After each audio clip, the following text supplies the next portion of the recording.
दुनिया में जितने भी व्यक्ति मौजूद है उन सब से अलग सोच रखो, क्योंकि तुम्हारे जैसा इस दुनिया में दूसरा कोई नहीं। ऐसा गौतम बुद्ध ने अपने शिष्य को क्यों कहा था, इसे हम आज के इस वीडियो में एक कहानी के माध्यम से जानेंगे। तो चलिए आज की कहानी की शुरुआत करते हैं। एक व्यक्ति गौतम बुद्ध के पास गया और बोला, बुद्ध, मैं अक्सर लोगों को यह कहते हुए सुनता हूं कि हम जो सोचते हैं वही बन जाते हैं। इसलिए मैं आपसे जानना चाहता हूं कि हमारा जीवन हमारे विचारों से कैसे जुड़ा है और हमारे विचार हमारे जीवन को किस हद तक प्रभावित करते हैं। बुद्ध ने कहा है कि यह सत्य है कि मनुष्य जो सोचता है वही बन जाता है। कोई भी विचार जिसे हम लंबे समय तक अपने मन में रखते हैं और उसके बारे में बार बार सोचते रहते हैं, हम वैसे ही बन जाते हैं। लोग उन्हीं के साथ अपना निर्माण करते हैं। विचार जिसके बारे में वह लगातार बनता रहता है। व्यक्ति का चरित्र उसके विचारों से भी बनता है। यदि विचार अच्छे हैं तो चरित्र भी शुद्ध होगा, और यदि विचार ही प्रदर्शित हैं तो चरित्र भी बुरा होगा। अगर आप ध्यान से देखेंगे तो पाएंगे कि आपके जीवन का हर पहलू आपके किसी न किसी पहलू से जुड़ा है। आप आज जो भी हैं अपने विचारों की वजह से हैं। आपके विचार अच्छे या बुरे किसी न किसी तरह से आपके जीवन को अच्छा या बुरा बना रहे हैं। हम जैसा सोचते हैं वैसा ही हमारा चरित्र बन जाता है। जिस प्रकार स्वस्थ बीज के बिना कोई वृक्ष विकसित नहीं हो सकता, उसी प्रकार अच्छे विचारों और अच्छे चरित्र के बिना कोई भी मनुष्य सफल नहीं हो सकता। और यदि उसके विचार नकारात्मक हैं तो वह अपने जीवन को गलत दिशा में मोड़ देगा। उसी प्रकार हमारे जीवन में अपने विचारों और कर्मों के माध्यम से कई बीज बोएं, और उस बीज का फल या तो हमें दुख दे सकता है या खुशी। यदि हमने सकारात्मक विचारों के बीज बोए तो हमें सफलता और खुशी मिलेगी, लेकिन यदि बोए गए बीज नकारात्मक विचारों के हैं तो सफलता और दुख साथ साथ चलेंगे। जिन लोगों को आप सफल और महान मानते हैं वे यहाँ ऐसे ही नहीं पहुंच गए। उन्होंने अपने विचारों पर नियंत्रण रखकर अपना चरित्र ऐसा बनाया कि और इसी चरित्र के बल पर उन्होंने महानता की ऊंचाइयों को छुआ। तो मूल रूप से आपके अंदर जो विचार हैं, यदि आपके मन में दूसरों के प्रति क्रोध, ईर्ष्या, घृणा है तो आप बाहर भी वैसे ही होंगे, तो आपको बाहर भी वही मिलेगा। तुम्हें ऐसे लोग मिलेंगे जो तुम्हारे साथ वैसा ही करेंगे।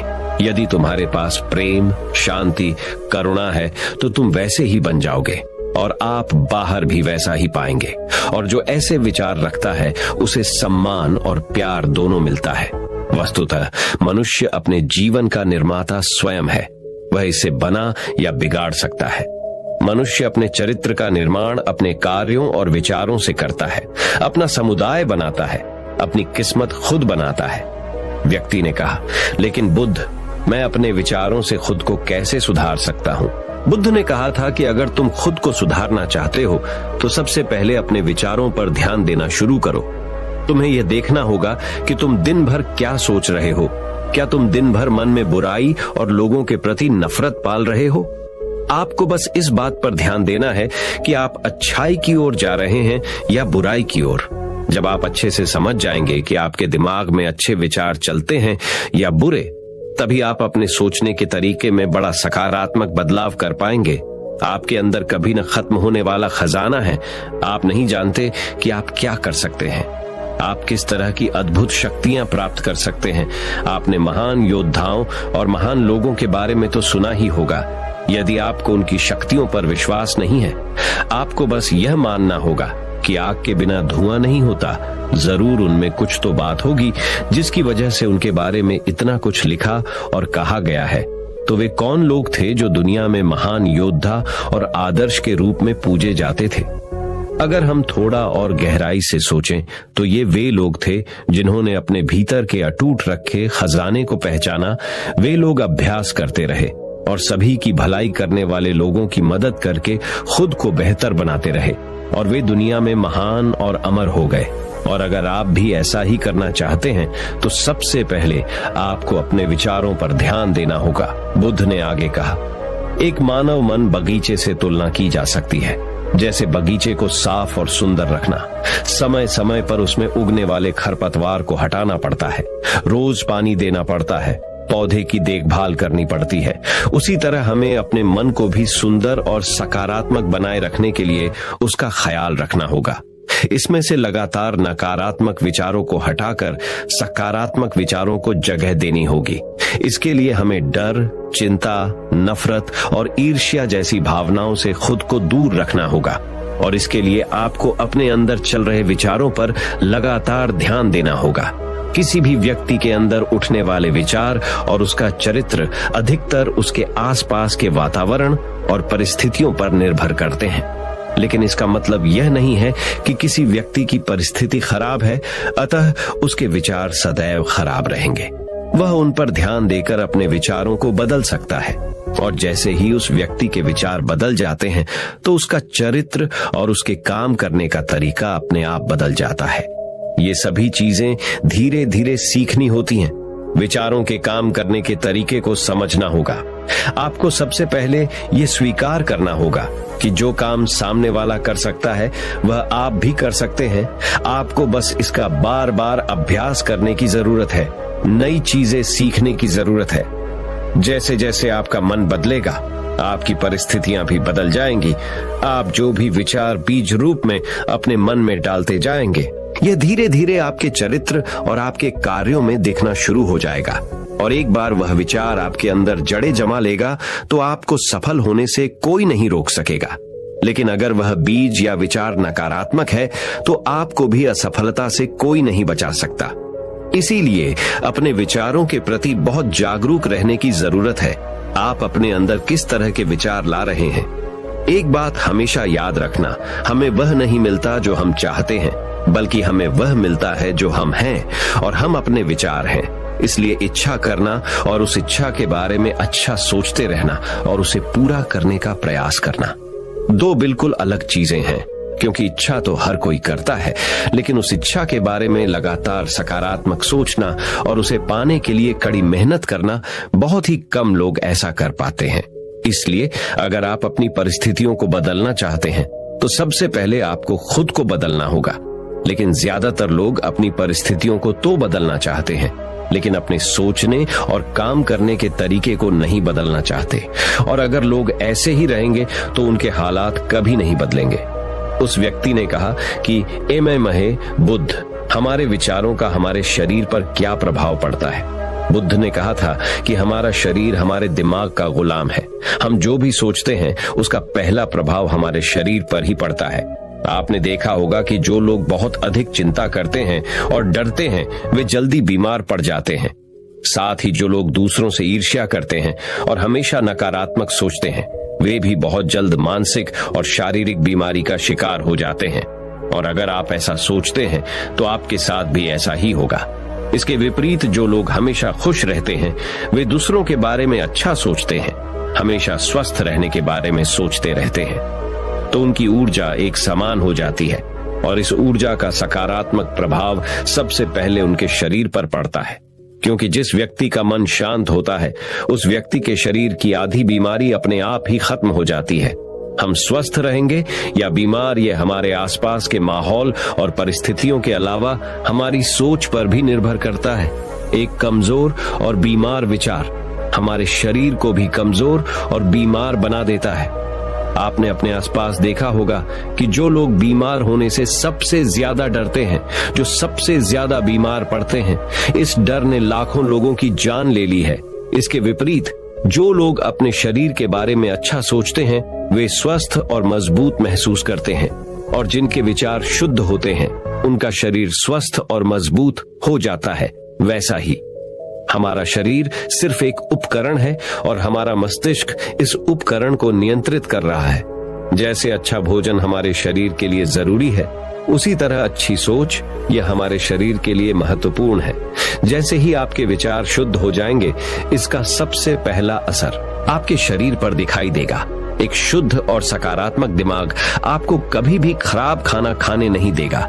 इसलिए सबसे पहले अपने दिमाग को सुरक्षित रखें, फिर यही दिमाग आपके शरीर को हर बीमारी से बचाएगा। यदि कोई बीमार और कमजोर व्यक्ति अपने शरीर को पूरी तरह से स्वस्थ बनाना चाहता है तो उसे सबसे पहले अपने शरीर को ठीक करना चाहिए, विचार और उसका मन। उसे प्रकृति के संपर्क में रहना चाहिए, उसे सूरज की रोशनी में रहना चाहिए और एक सेकंड के लिए भी अपने शरीर के बारे में नकारात्मक नहीं सोचना चाहिए। वह जैसा स्वास्थ्य चाहता है वैसा ही उसे महसूस करना चाहिए और इसमें पूरा विश्वास है कि वह वैसा बन सकता है। उस व्यक्ति ने कहा, बुद्ध, अब आप मुझे कृपया बताएं कि हमारे विचार हमारे लक्ष्य को कैसे प्रभावित करते हैं। बुद्ध ने बताया कि जब तक आपका लक्ष्य आपके विचारों के अनुरूप नहीं होगा तब तक आपको सफलता नहीं मिल सकती है। कहने का मतलब यह है कि आप हर दिन एक नई चीज सोच सकते हैं, जो मैं आज चाहता हूं, यह बनना, कल मैं वह बनना चाहता हूं या बाद में कुछ और। लेकिन जब तक आप अपने लिए कोई लक्ष्य निर्धारित नहीं करते तब तक आप कोई भी बड़ा काम नहीं कर सकते, क्योंकि नियम यह है कि जो काम हम बार बार करते हैं उसी काम में हम आश्चर्यजनक सफलता हासिल कर सकते हैं। अगर आप हर दिन अपना लक्ष्य बदलते रहते हैं तो आप कहीं नहीं जा रहे हैं। इसलिए आपके जीवन में एक निश्चित लक्ष्य होना चाहिए और आपको अपनी पूरी मेहनत और लगन से उस लक्ष्य को पूरा करने का प्रयास भी करना चाहिए। और इसके लिए आपको अपने सभी विचारों को अपने लक्ष्य पर केंद्रित करना होगा, अन्यथा आपके विचार बिखरे रहेंगे और हो सकता है कि एक बार आप असफल हो जाएं या आपको शुरुआत में कोई सफलता न मिले तो दूसरों को देखकर आपके मन में यह ख्याल आने लगा कि यह काम तो आसान है, जब वह इस काम में सफल हो सकता है तो मैं भी सफल होकर अच्छा पैसा और नाम कमा सकता हूं। और यह भी संभव है कि इस काम में असफल होकर भी तुम दूसरी तरफ भागो और ऐसा करते समय आप कई काम करते हैं, लेकिन हो सकता है कि आप किसी एक चीज में सफल न हो पाएं। इसलिए आपको पहले एक चीज तय करनी होगी, तभी आपके विचार एक काम पर फोकस कर पाएंगे। अब आपका वह लक्ष्य कुछ भी हो सकता है, चाहे मन की शांति पाना हो या अमीर बनना हो, लेकिन याद रखें, लक्ष्य वही है जो आपके विचारों को एक दिशा में केंद्रित रख सके। यदि आप बार बार अपने लक्ष्य हासिल करने में असफल हो रहे हैं तो इसका मतलब यह नहीं है कि आप इसे हासिल नहीं कर सकते, बल्कि इसका मतलब है कि आपके पास अपने लक्ष्य को हासिल करने का तरीका गलत है। इसलिए आपको अपना लक्ष्य नहीं बदलना है, बल्कि अपनी सोच और अपने काम करने का तरीका बदलना है। अगर आप ऐसा करेंगे तो आप धीरे धीरे सीख जाएंगे और अपने लक्ष्य तक पहुंच जाएंगे। अपनी असफलताओं से कभी मत डरो। अगर आप कुछ बड़ा हासिल करना चाहते हैं तो आपको अंदर से बहुत मजबूत होना होगा, क्योंकि चाहे आप कुछ भी करें, लोग अक्सर आपको अपनी बातों से कमजोर और हताश करने की कोशिश करेंगे। इसलिए अगर आप डरेंगे तो आप अपने किसी भी लक्ष्य में सफलता हासिल नहीं कर पाएंगे, क्योंकि डर आपकी सभी आशाओं को नष्ट कर देता है और आपके सभी विचार केवल आपके डर तक ही सीमित रह जाएंगे और डर डर कर आप अंततः खुद को शारीरिक और मानसिक रूप से बीमार बना लेते हैं। तब आपको समझ आएगा कि आपने अपने झूठे डर के एहसास में कितनी बड़ी गलती कर दी है और फिर आपके लिए खुद को उस स्थिति से बाहर निकालना बहुत मुश्किल हो जाएगा। इसलिए सबसे पहले एक लक्ष्य बनाएं ताकि आपके विचार उस पर केंद्रित हो सके। उसके बाद अगर आप बार बार असफल होते हैं तो भी घबराएं नहीं, क्योंकि यह लक्ष्य हासिल करने का ही एक हिस्सा है और पूरा विश्वास रखें कि आप जरूर सफल होंगे और एक दिन तुम भी हो जाओगे। उस व्यक्ति ने कहा, बुद्ध, विचारों और मन की शांति के बीच क्या संबंध है? बुद्धा ने बताया कि मन की शांति एक ऐसा खजाना है जिसे दुनिया के 1% लोग भी हासिल नहीं कर सकते, और जिसने ये खजाना हासिल कर लिया है वह दुनिया के सबसे भाग्यशाली व्यक्ति हैं। वह भीड़ में अलग दिखता है। ये कहना उतना आसान नहीं है जितना लगता है। मन की शांति केवल लंबे समय तक आत्मनियंत्रण के माध्यम से ही प्राप्त की जा सकती है। जब कोई व्यक्ति खुद को समझता है और दुनिया प्यार और प्यार के बीच के अंतर को समझती है, उसके अंदर नफरत, डर और ईर्ष्या जैसी भावनाएं खत्म हो जाती हैं। तब एक दिन व्यक्ति को मन की सच्ची शांति मिल सकती है और यही हर इंसान का अंतिम लक्ष्य भी है। एक शांत व्यक्ति सबसे खराब परिस्थितियों में भी खुद को नियंत्रित कर सकता है। एक शांत व्यक्ति के पास जितनी मानसिक शक्ति होती है उतनी किसी और के पास नहीं होती। शांत व्यक्ति का अर्थ है वह व्यक्ति जिसका मन पूर्णतः शांत हो, क्योंकि जैसे ही आपका मन शांत हो जाता है आपके सभी विचार शांत हो जाएंगे और तब आपको महसूस होगा कि सचमुच आपका दिमाग कितना शक्तिशाली है। जैसे ही आपको मानसिक शांति मिलेगी, आप महसूस करेंगे कि आपकी मानसिक शक्ति इतनी बढ़ गई है कि आपके लिए सब कुछ आसान हो गया है। आप जहां भी हों, आपकी परिस्थितियां जो भी हों, आप खुद को स्वीकार करना शुरू कर देंगे। आप हमेशा खुश रहेंगे। और अगर आप यह मुकाम हासिल करना चाहते हैं तो इसकी शुरुआत आपको अपने विचारों से करनी होगी।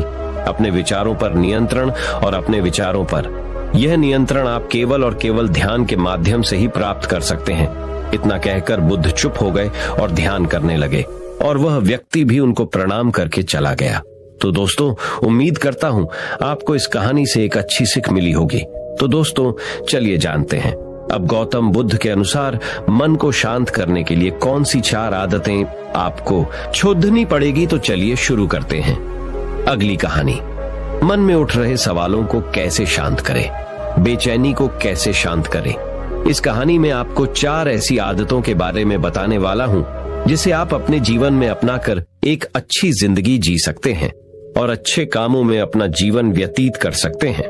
अगर आप इस कहानी को शुरू से लेकर अंत तक पढ़ते हैं तो यहाँ पर बताई गई यह 4 आदतें आपकी पूरी जिंदगी को बदल सकती हैं, जो कि है अगर आप इन 4 आदतों को अपने जीवन में अपना लेते हैं तो फिर आप अपने जीवन को एक खुशहाल जिंदगी में बदल देंगे और फिर आपका मन कभी भी बेचैन नहीं होगा, ना ही उदास रहेगा और ना ही बेफिजूल के कर्मों में व्यस्त रहेगा। ये 4 आदतें छोड़ दो, मन हमेशा शांत रहेगा। एक बार किसी राज्य का राजकुमार महात्मा बुद्ध के पास आता है और वह महात्मा बुद्ध से कहता है, आप हमेशा कहते रहते हैं कि ध्यान करो, लेकिन मेरे लिए ध्यान करना तो दूर की बात है। मैं कुछ समय के लिए अपनी आंखें बंद करके शांति से भी नहीं बैठ पाता हूँ। मेरा मन इतना बेचैन है कि यह हर समय कुछ ना कुछ सोचता रहता है। मैं जब भी ध्यान करने बैठता हूँ तो मेरे अंदर विचारों का तूफान आने लगता है, लोगों के बारे में सोचकर, अपने जीवन की बीती घटनाओं के बारे में और अपने भविष्य के बारे में, और ऐसी ही ना जाने कितने सारे अजीबोगरीब विचार लगातार मेरे मन में आते रहते हैं। मैं इन्हें रोकने की बहुत कोशिश करता हूँ, लेकिन जब मैं इन्हें रोकने में असफल हो जाता हूँ तो मैं ध्यान को तोड़कर बैठ जाता हूँ। इतनी बातें कहने के बाद वह महात्मा बुद्ध की ओर देखता है और कहता है, बुद्ध, आप मेरी इस समस्या का कोई समाधान बताएं। बुद्ध ने कहा, मैं क्या समाधान बता सकता हूँ, सोचो, तुम्हारा ही मन है, लेकिन ये तुम्हें कुछ देर तक आंख बंद करके बैठने भी नहीं देता है। कितना आजाद कर रखा है तुमने इसे। राजकुमार ने कहा, बुद्ध, मैंने बहुत सोचा, लेकिन मुझे अपनी इस समस्या का कोई समाधान समझ नहीं मिला, इसलिए मैं आपकी शरण में आया हूँ। अब आप ही कोई रास्ता दिखाएं। बुद्ध ने कुछ देर तक राजकुमार के चेहरे की तरफ बड़े ध्यान से देखा और फिर कहा, ठीक है, तुम ये 4 आदतें छोड़ दो और फिर तुम्हारा मन लगने लगेगा। राजकुमार पूरे ध्यान लगाकर बुद्ध की बातें सुनने लगा। बुद्ध ने कहा, पहली आदत दूसरों के मन को पढ़ना छोड़ दो। तुम और तुम्हारे जैसे ज्यादातर लोग यही गलती कर रहे हैं कि वो दूसरों की मन की बातों को पढ़ने का प्रयास कर रहे हैं कि अच्छा, सामने वाला मेरे बारे में ऐसा सोच रहा है, और यही एक आदत तुम्हें सबसे ज्यादा बेचैन और परेशान कर रही है। ज्यादातर उत्सवों पर लोग दूसरों के मन की बातों को गलत और नकारात्मक तरीके से ही पढ़ते हैं, जैसे कि लोग अवसर सोचते हैं कि दूसरे लोग उनकी तरक्की से जलते हैं, उसे नीचा दिखाना चाहते हैं, उसे पसंद नहीं करते, उसकी मदद नहीं करना चाहते, और ऐसी ही ना जाने कितनी सारी नकारात्मक बातें ये लोग दूसरों के प्रति अपने अंदर बैठा लेते हैं। फिर उनके बारे में ही सोचते रहते हैं, उनसे बदला लेने के तरीके सोचते रहते हैं, उन्हें नीचा दिखाने के मौके ढूंढते रहते हैं, और दूसरों के प्रति यही नकारात्मक सोच इन्हें दुखी करती है। और फिर ये लोग बेचैनी महसूस करते हैं, इसलिए दूसरे लोग क्या सोच रहे हैं इसका अनुमान लगाना बंद करो। दूसरे लोगों के विचारों को पढ़ने की कोशिश करना बंद करो। अगर पढ़ना ही है तो खुद के विचारों को पढ़ना शुरू करो कि तुम्हारे अंदर क्या चल रहा है। कहीं तुम नकारात्मक सोच, शिकायत या बुराई करने जैसी आदतों के शिकार तो नहीं हो रहे हो। बुद्ध ने कहा, दूसरी आदत ये सोचना कि असफल हो गए हो तो लोग हंसेंगे। हंसने दो। लोगों को असफलता पर हंसना तो लोगों का धर्म है, क्योंकि अगर तुम सफल हो जाते तो यही तो वो लोग हैं जो तुम्हारी तारीफ करते, तुम्हें सम्मान देते, तुम पर गर्व करते। अगर तुम अपनी सफल होने पर दूसरों से तारीफ की उम्मीद करते हो तो अपनी असफलता पर उनके हंसने से तुम्हें दुखी नहीं होना चाहिए। और समस्या ही यही है कि हम इंसान असफलता को बुरा मानते हैं, जबकि असफल होना सफल होने से भी ज्यादा जरूरी है, क्योंकि बिना असफल हुए सफल इंसान के अंदर घमंड और दूसरों को खुद से छोटा समझने की भावना पैदा करती है, जबकि असफलता हमें विनम्र रहना, धैर्य रखना और लगातार प्रयास करना सिखाती है। इसलिए असफलता को बुरा मत समझो, और अगर तुम्हारे काम में असफल होने की संभावना नहीं है तो इसका अर्थ है कि तुमने अपना लक्ष्य अपनी क्षमताओं से छोटा बनाया है। और अगर लोग तुम पर हंस नहीं रहे, तुम्हें ताने नहीं मार रहे हैं, तुम्हारी बुराई नहीं कर रहे हैं, तो तुम अंदर से मरे हुए, तुम अपने मानसिक सीमाओं से बाहर जाकर कुछ नया करने का प्रयास नहीं कर रहे हो, क्योंकि असफल भी वही होता है जो कुछ नया करने का प्रयास करता है। और एक बात हमेशा याद रखना, अगर तुम्हारे अंदर असफल होने का साहस नहीं है तो तुम कभी भी बड़ा लक्ष्य हासिल नहीं कर सकते जो तुम करना चाहते हो। इसलिए असफल होने और लोगों के हंसने से डरना बंद कर दो। बुद्ध ने आगे कहा, तीसरी आदत, समय को काटना छोड़ दो। लोगों को लगता है कि वो समय को काट रहे हैं, लेकिन असल में समय हर बार उन्हें काट रहा है। लोगों के द्वारा समय को व्यर्थ के कामों में बर्बाद करने का केवल एक ही कारण है, और वह ये है कि उन्हें लगता है कि उनके पास बहुत समय है, जबकि सच्चाई ये नहीं है, क्योंकि उनसे पहले वाले लोगों को भी यही लगता था कि उनके पास बहुत समय है, लेकिन उन्हें पता नहीं चल पाया कि कब समय बीत गया और उनका बुलावा आ गया। और जब तक उन्हें अपनी गलती का एहसास हुआ तब तक समय उनके हाथ से निकल चुका था। बस पश्चाताप रह गया था कि सारा जीवन व्यर्थ के कामों में बर्बाद कर दिया, और फिर वो चले गए इस दुनिया से बिना खुद को जाने, बिना इस जीवन की सच्चाई को समझे। इसलिए जब तक यह जीवन है, इसे अच्छे कामों में लगाओ, खुद को जानने में, दूसरों की मदद करने में, लोगों को सही राह दिखाने में, मानवता के कल्याण में। और दूसरी बात, समय को बर्बाद करने से आज तक किसी को खुशी नहीं मिली है। हालांकि समय काटने से तुम्हें क्षणिक खुशी तो महसूस हो सकती है, लेकिन जब तुम्हें होश आता है और तुम देखते हो कि कितना सारा समय बर्बाद किया जा चुका है, तब तुम्हें खुद पर क्रोध आता है और तुम पश्चाताप के भाव से भर जाते हो। और फिर यही पश्चाताप का भाव तुम्हारे अंदर तनाव पैदा करता है और तुम बेचैन हो जाते हो और लगातार अपनी उस गलती के बारे में सोचते रहते हो। फिर तुम्हारा किसी भी काम में मन नहीं लगता और तुम उदास रहने लगते हो, और यह चक्र लगातार चलता रहता है, जिसकी शुरुआत हुई थी समय को काटने से। इसलिए समय को काटना बंद करो और वो करना शुरू करो जो जरूरी है। बुद्ध ने कहा, चौथी आदत, ये सोचना छोड़ दो कि मुझसे बड़े बड़े लोग नहीं कर पाए तो मैं कैसे कर पाऊंगा। असल में दूसरों से खुद की किसी भी चीज में तुलना करना ही व्यर्थ है। सबकी परिस्थितियां अलग हैं, सबकी सोच अलग है। और क्या हुआ? अगर दूसरे नहीं कर पाए तो हो सकता है कि तुम ही कर जाओ, क्योंकि अक्सर वही लोग इतिहास रचते हैं जिनसे ज्यादा उम्मीद नहीं होती। और फिर हो सकता है कि जिसे तुम बड़ा समझ रहे थे, जिसके लिए तुम सोच रहे थे कि उसने बहुत मेहनत की है, बहुत प्रयास किया है, उसने कभी उतना प्रयास किया ही ना हो, केवल मेहनत करने का दिखावा किया हो। क्योंकि ज्यादातर लोग कभी उतनी मेहनत करते ही नहीं हैं जितनी उन्हें अपने लक्ष्य प्राप्ति के लिए करनी चाहिए, और दूसरे लोगों के सामने ये दिखाने का प्रयास करते रहते हैं कि मैंने तो बहुत मेहनत की थी, लेकिन मेरी किस्मत ही खराब थी। और यही वो लोग हैं जो दूसरों को बातों ही बातों में कहते रहते हैं कि जब इतनी मेहनत करने के बाद मैं सफल नहीं हो पाया तो तुम कैसे हो पाओगे। लेकिन अंदर ही अंदर ये इस बात को जानते हैं कि उन्होंने कभी उतनी कोशिश नहीं की थी जितनी उन्हें करनी चाहिए थी। ये बस दूसरों की नजरों में अपनी इज्जत बचाने के लिए, और इस डर से किए कहीं दूसरा व्यक्ति इनसे आगे ना निकल जाए, ये अपने अधूरे प्रयास से घबराते रहते हैं और दूसरों को डराते रहते हैं कि जब मैं नहीं कर पाया तो तुम कैसे कर पाओगे। इसलिए किसी दूसरे असफल व्यक्ति को देखकर ये सोचना छोड़ दो कि तुम यह सफल हो जाओगे। तुम बस अपना सर्वश्रेष्ठ प्रयास करो और बाकी सब समय पर छोड़ दो। बुद्ध ने आगे कहा, अगर तुमने ये 4 आदतें छोड़ दी तो तुम्हारा मन एकदम शांत हो जाएगा, और फिर तुम जहां चाहो वहां अपना मन लगा सकते हो। इतना कहकर बुद्ध मौन हो गए।